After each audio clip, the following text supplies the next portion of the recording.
J'en ai marre, c'est la deuxième fois que j'enregistre devant une caméra qui apparemment ne fonctionnait pas. Putain, j'ai vraiment envie de me balancer par la fenêtre. Là, j'en ai vraiment ras le cul. Putain, c'est horrible. Ah, c'est horrible.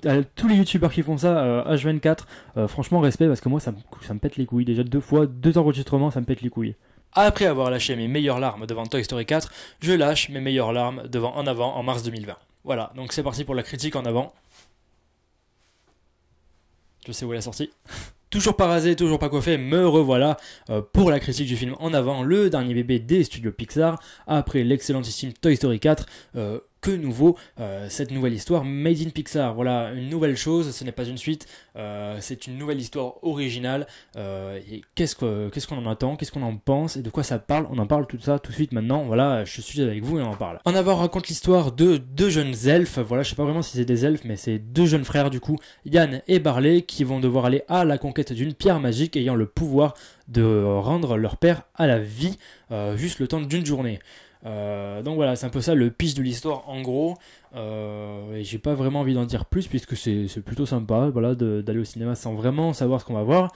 Donc voilà, mes attentes vis-à-vis du film, j'en attendais vraiment rien du tout, mais alors vraiment rien du tout. Mes attentes étaient au plus bas, c'est la première fois pour un Pixar que ça m'arrive. Ouais, parce que déjà la promo était vraiment pas fou.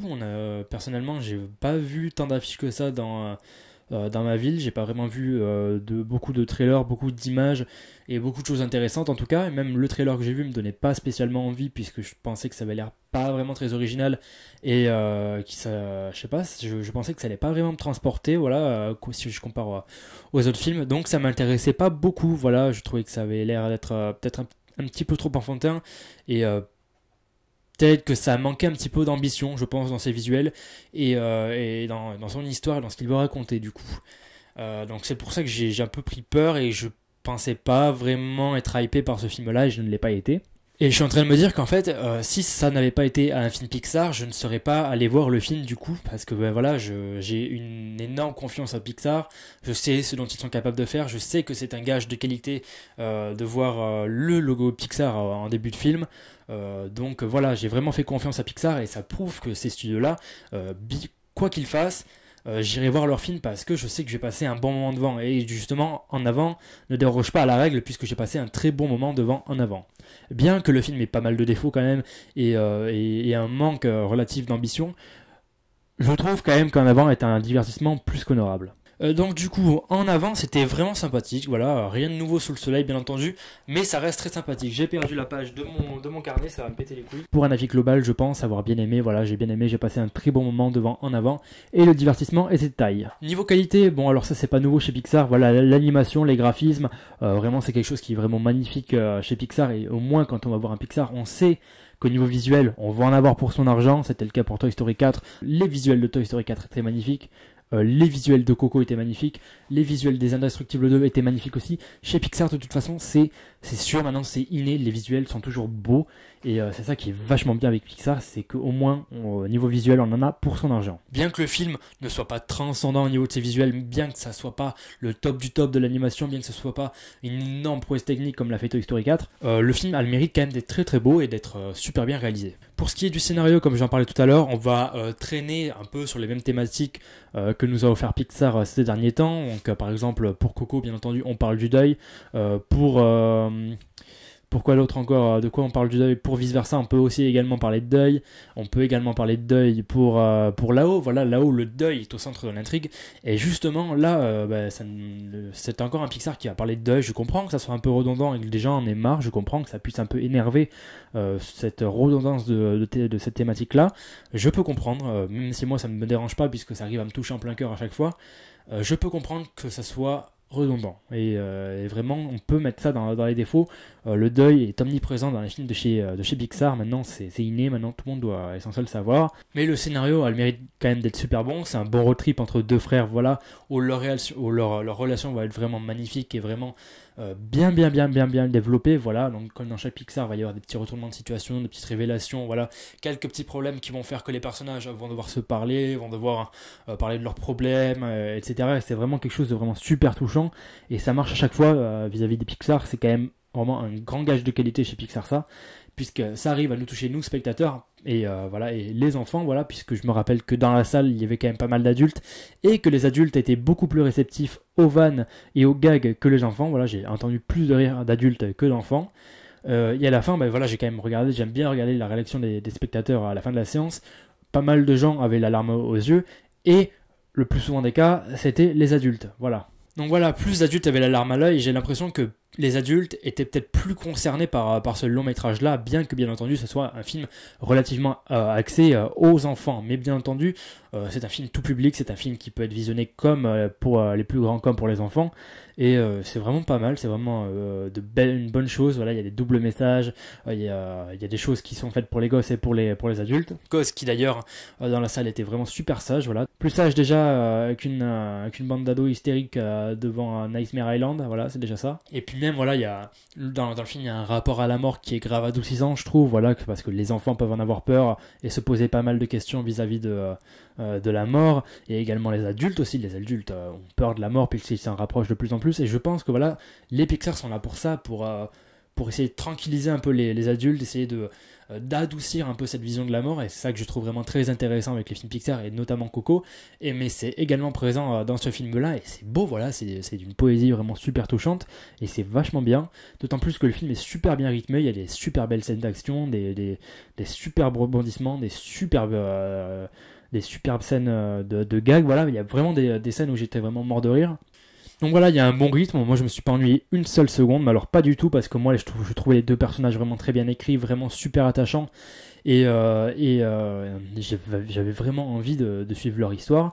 Je vais quand même mettre quelques réserves sur les personnages secondaires, un peu comme le personnage de la Manticore qui est interprété par Octavia Spencer. Peut-être que je vais mettre un peu plus de réserves sur ce personnage-là, que je trouve comment dire, peut-être un peu trop rapide, pas assez développé, je pense. Je pense que son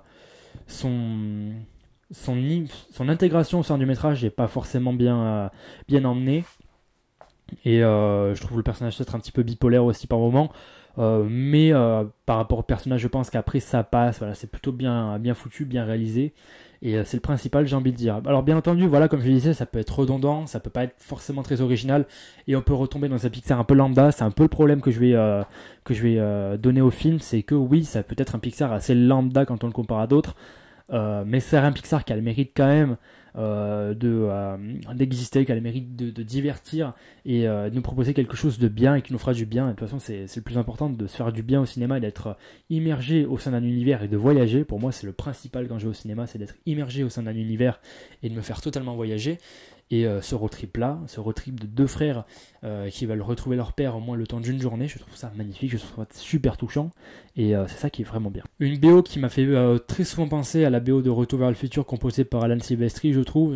Moi je pense qu'il y a pas mal de similitudes vis-à-vis de ces deux bandes originales.